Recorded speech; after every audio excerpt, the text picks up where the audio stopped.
In the Song of Solomon, chapter 7, there's a short verse, verse 6. How fair and how pleasant you are, O love, for delights. How fair and how pleasant you are, O love, for delights. There has been and will ever be a great chasm between the perceived reality that we experience and the truth. We look at things and we evaluate them according to our customs, according to our abilities, according to our prejudice. And we decide which things are acceptable, which things are proper, and which things are not. I remember speaking to an individual who was of a few generations earlier than me, and she said, none of these things would have been accepted when I was a child. That's not because the truth doesn't exist, it's because perception. These were the things that in my day were perceived to be improper, and today that barrier has moved. And that's the way man is. We have been given by God a natural penchant to evaluate things, to look at things, and to conclude and speculate whether this is right or this is wrong. And it does not matter what the word is that we use, every one of them has a category. What's delicious? What's pleasant? What's obnoxious? What's offensive? What is sweet? What is bitter? What is hot? What is cold? Everything has a relative attachment specific to the individual. And therefore, we have conclusions that turn into doctrine, that turn into axioms which become sacred cows of how this is right, this is wrong. The word that is used here, how fair and how pleasant you are, comes from the pen of a man who was given an amazing gift. Solomon was given of God the wisdom to know. And his wisdom far exceeded anyone here on earth. So much so that everybody came to hear his proverbs. They came to hear him handle tough questions, to make decisions, to handle judicial matters. He was the epitome of wisdom here on this earth. And with that, God gave him an earnest desire. And I often, when I was raised through the Sunday schools and all that kind of stuff, Solomon was this beautiful figure. He was a holy man. He was a righteous man. We need to just concentrate on the second part. He was a man, drawn away of like passions as every one of us. And God gave him the desire to seek out everything that made a man happy.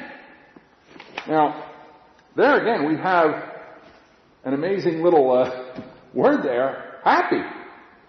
You know, we have a phrase in our Constitution which has caused so much trouble in this land and will continue to, because it says that every man is endowed with certain inalienable rights by the Creator for the pursuit of life, liberty, or for life, liberty, and the pursuit of happiness. Happiness? The deviations of one are the happiness of another. There is no constant there. But God gave Solomon to seek after some things. And when you give a man who has all this wisdom and understanding the earnest desire to seek after things, it becomes a most amazing adventure.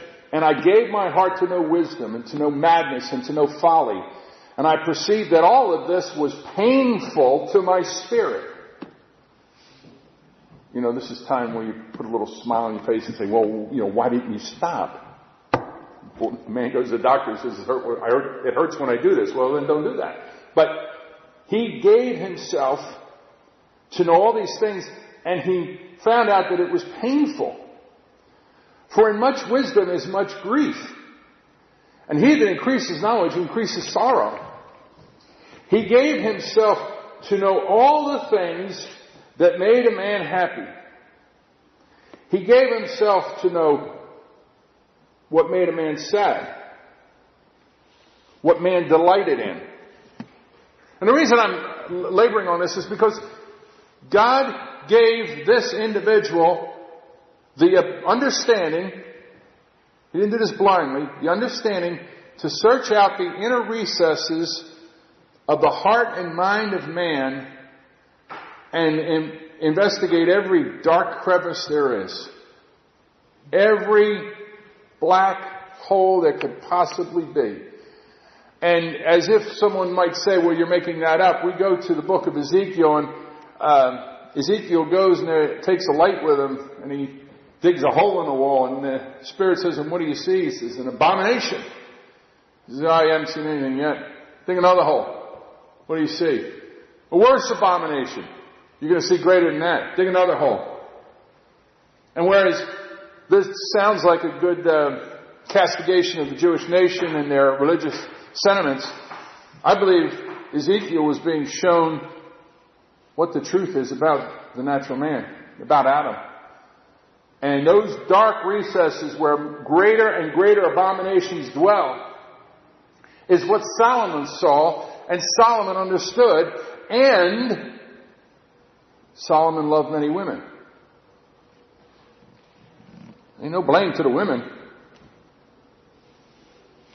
You know, if we go back to the garden and we say, here's Adam and Eve, they have the knowledge of good and evil, and they go over and they take the fruit of the tree and eat it. You look at them and you say, you knew better. You had the knowledge. But that's not what happened. They did not have the knowledge of good and evil. Therefore, in innocence, they followed the decree of God, and sin entered into the world. And they fell guilty. Solomon has all this wisdom. He has all the writings where God says, look, don't involve yourself with the women of the world. And he gives his heart to know all things that makes a man happy. He had every exotic woman he wanted. He had every ambition and every vice that he could think of. And it doesn't matter to go into anything, because he said, I gave my heart to know all things. Let the imagination go. And yet this man writes a statement here, a love letter. How fair and how pleasant. Now, we could stand here and say, well, Solomon, you did all the research. How about you let us know how fair and how pleasant? But this is not Solomon the man that's writing. This is the King of Peace who is writing about his beloved. He says, you are the fairest of all women. He gives a comparison. And his comparison is, there is no one on this earth that can compare unto you in beauty. You see, we're back to the evaluations of man. What's beautiful? But the truth. And the truth is, you are beautiful. You are pleasant. You are the agreement of all beauty and fairness. You know, like everything just comes together in the epitome of beauty and fairness.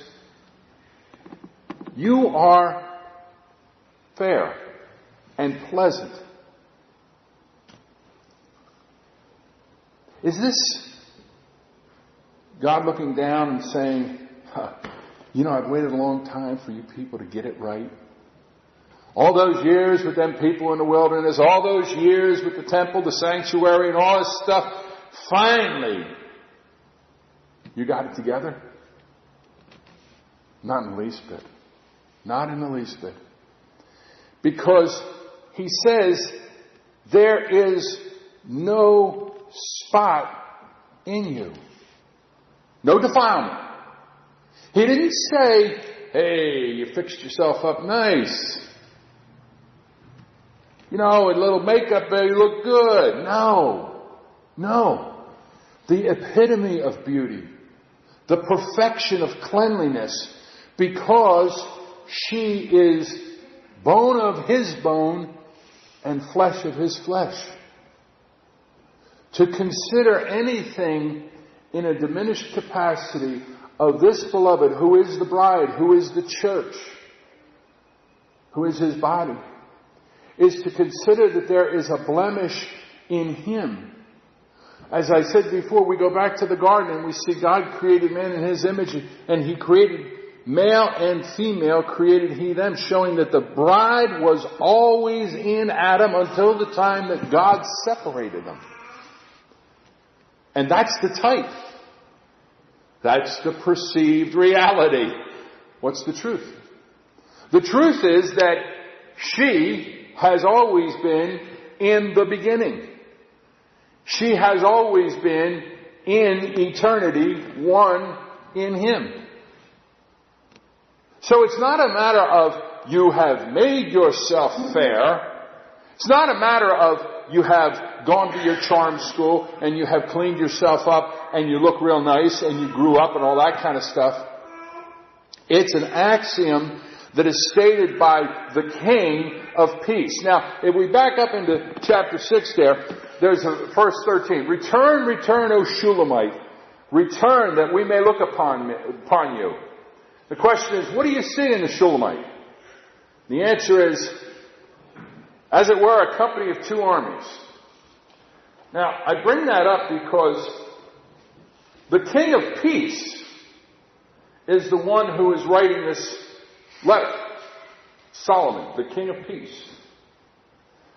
And he is speaking to his beloved, whom he calls a Shulamite. Now, we all know what that is. That's a common word we always use. But you'll humor me if I let you know that the meaning of the word is the perfection of peace. Perfect peace.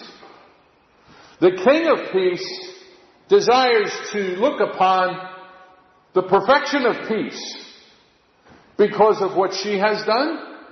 Not in the least bit. We have been justified by faith, therefore we have peace with God. And that's not a peace that's of this world, and it's not a peace of understanding. It's a peace that exceeds all understanding. It's perfect peace.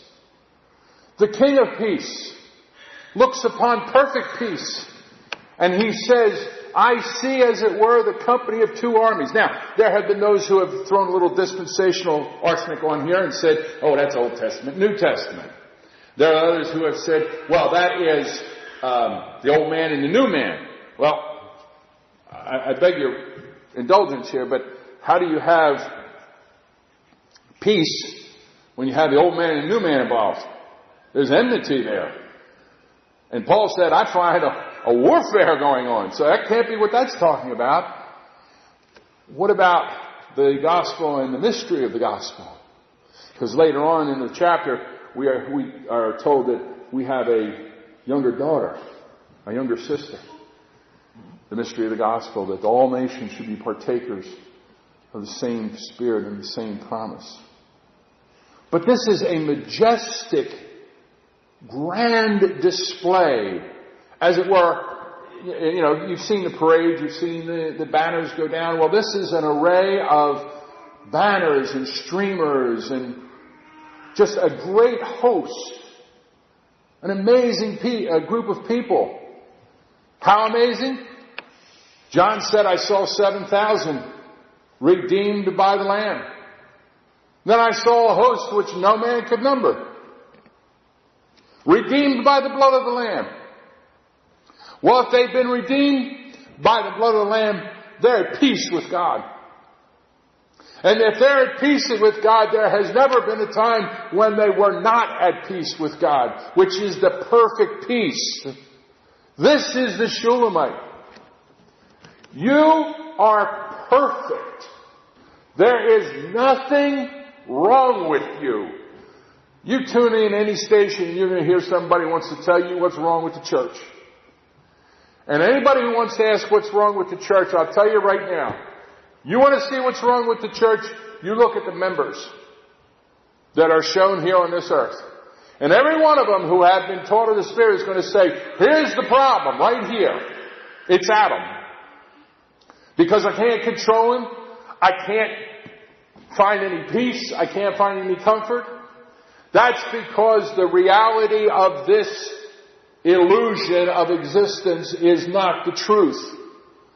The truth is, there was never a time in which the church had any spot or any blemish.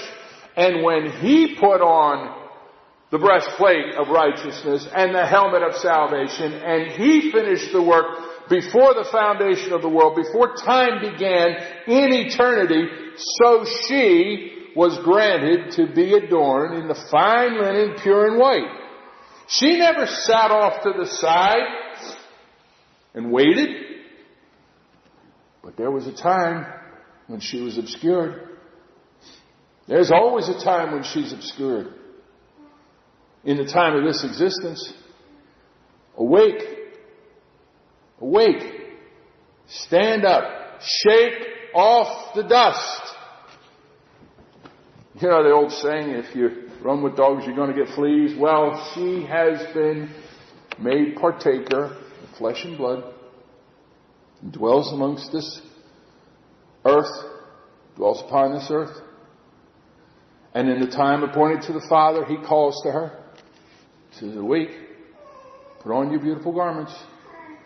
Now, we consider how we put on the beautiful garments. We go to Zechariah. Because here's the head, Joshua. He's the head of the body. He's the beloved. He's the salvation of Jehovah. He stands before the throne of God and he's got on filthy garments. Why? Because he who knew no sin became the sin of his people. God didn't say to him, okay, listen, you need to be more presentable when you come to me. He said, take away the filthy garments. He satisfied the demands. He's met all the criteria. He's the perfect salvation. He's the perfect sacrifice. And the law is satisfied and I am well pleased. Give him a change of raiment. And when he received the change of raiment, it was granted unto her to be arrayed in the fine linen, pure and white, and she was clothed upon in the righteousness of the saints. You are fair. You are beautiful. You are brilliant. There's another word that fits in here very properly, and that's the word brilliant. How bright is bright? I don't know about you, but the older I get, bright becomes really a question. Brilliant. Glorious. Splendid. All words which man can put all kinds of definitions and degrees of limitations upon, but the truth cannot be diminished. You are brilliant. How brilliant is the church? Well, we go to the book of John and the Lord prays and he says, I've done the work which you've given me. I've finished it. Glorify me with the glory that I had in you before the world was. I've given them your word, that they may be one as we are one. And the glory of the Father is the glory of the beloved. Is there any difference between the absolute perfection of beauty of God and His bride?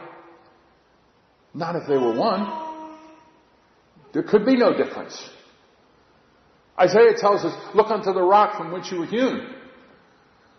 Is there any time that you could take a piece of the rock and go back and say, no, that didn't fit here?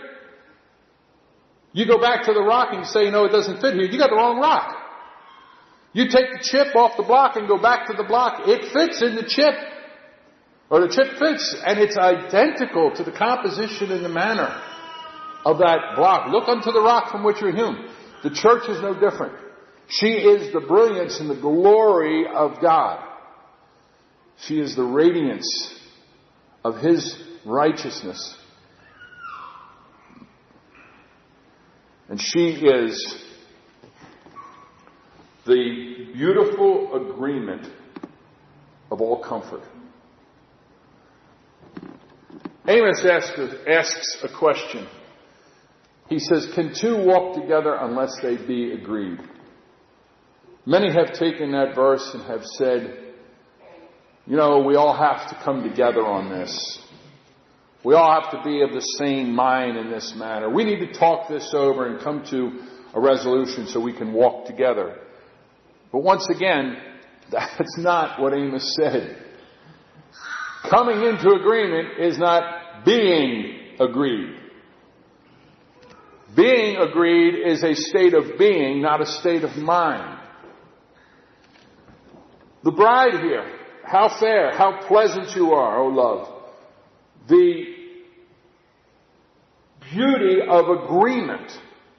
In other words, everything in the church is harmoniously interwoven to work together for good. Everything. Now, we look at this world and we say, this place is a mess. Every generation before us has said it, and every generation after us is going to say the same thing. This place is a mess. It's getting worse. That's why the Lord said, don't be going around saying, oh, remember the former days, how wonderful they were. He's made everything beautiful in its own time.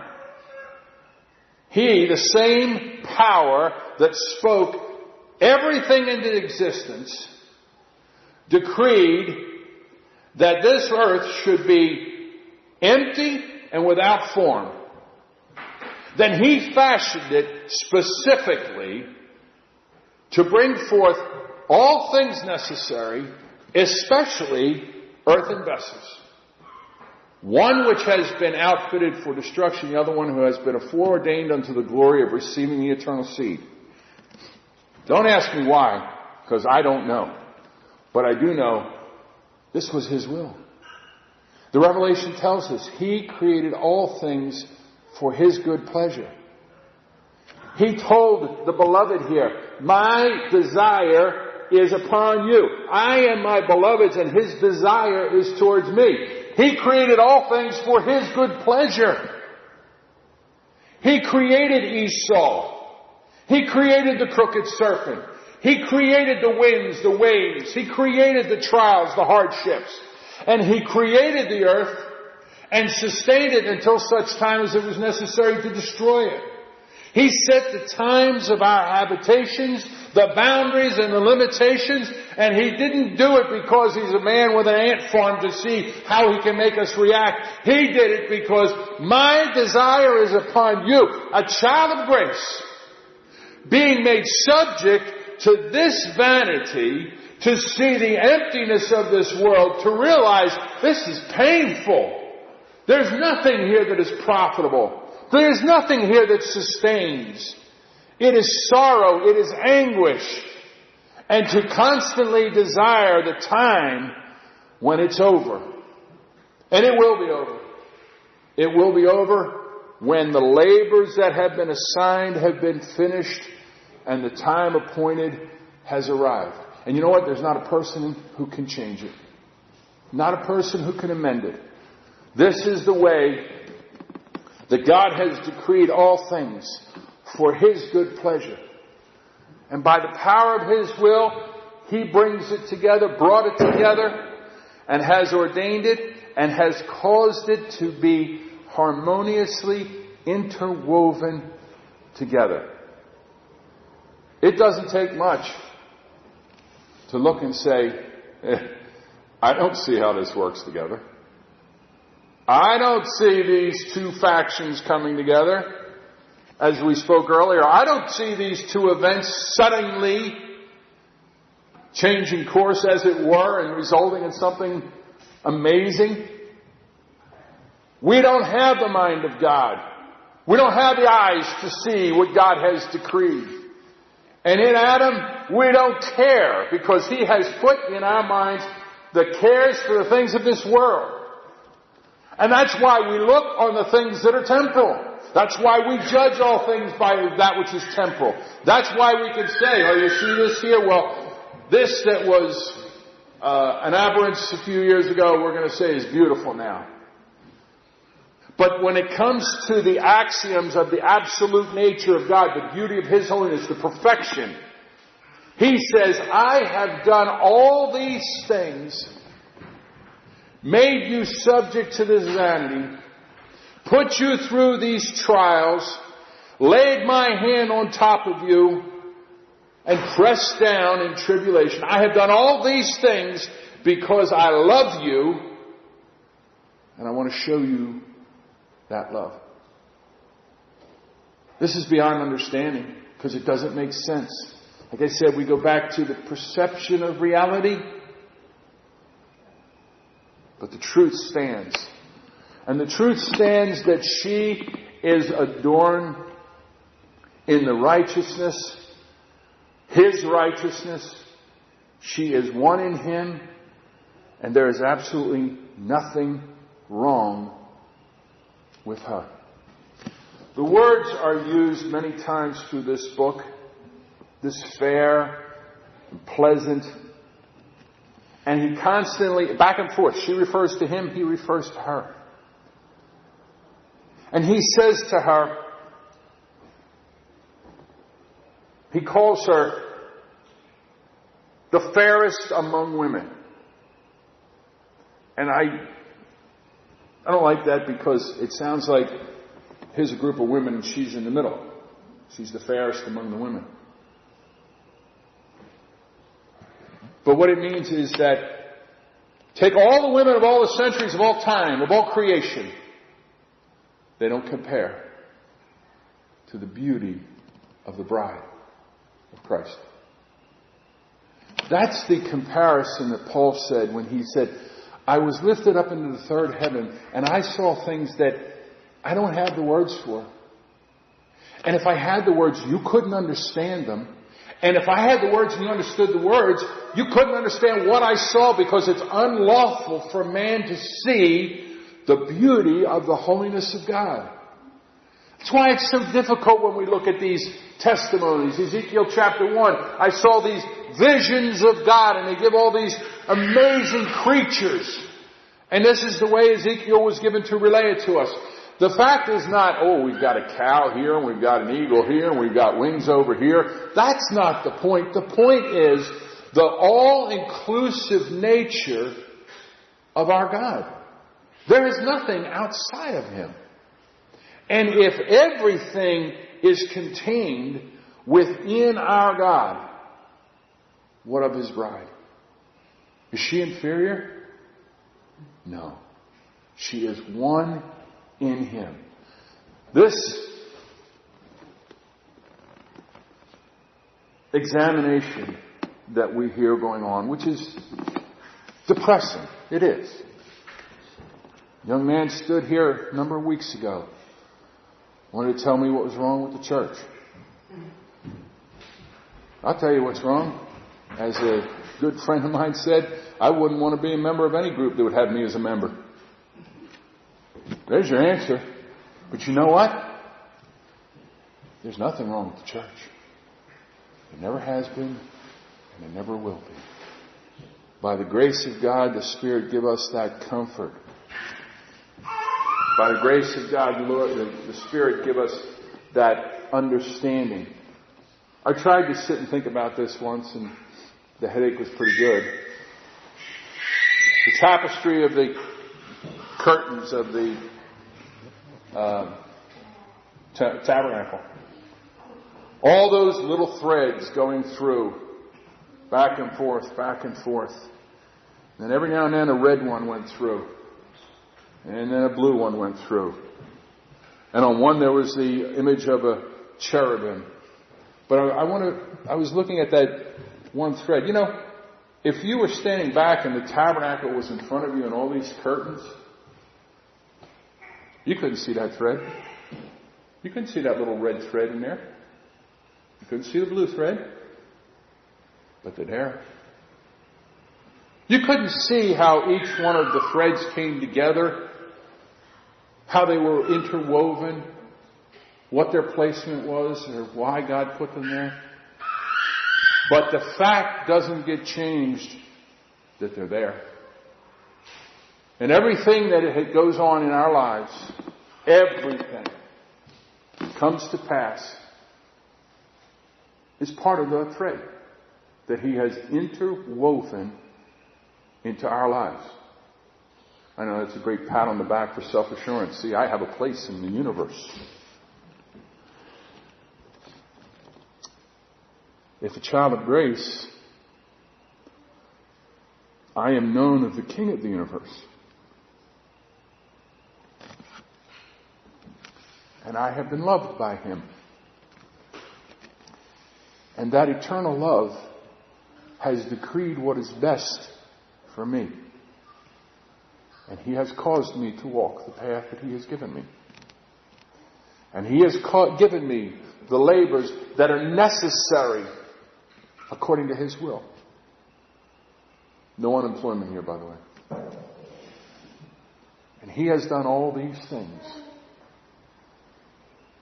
for the praise and glory of His name, which is the praise of His church, of His bride. You are beautiful. You're perfect. You are the harmonious agreement of all things. You are the perfect peace. And no one can approach you. No one can touch you. No one can blemish you. I pray the Lord would give us comfort in these words. I apologize for the incompetence. Let's pray. Heavenly Father, we know our eyes are drawn away after the things that go on around us. And these eyes cannot see your wondrous working in all things. But we pray that the Spirit would cause us to lift up the hands and praise your name, because you indeed are King of kings and Lord of lords and has reigned over all things supreme. We thank you for the demonstration of your love for your beloved, in that you have done all these things because of your desire for her. We thank you for the examples that you have left for us in the testimony of the Scriptures. We pray the Spirit would give us understanding and comfort in these things in the midst of all the confusion and turmoil that is going on about us. We thank you for our time together. We pray your Spirit give us understanding. For it's in your name we pray. Amen.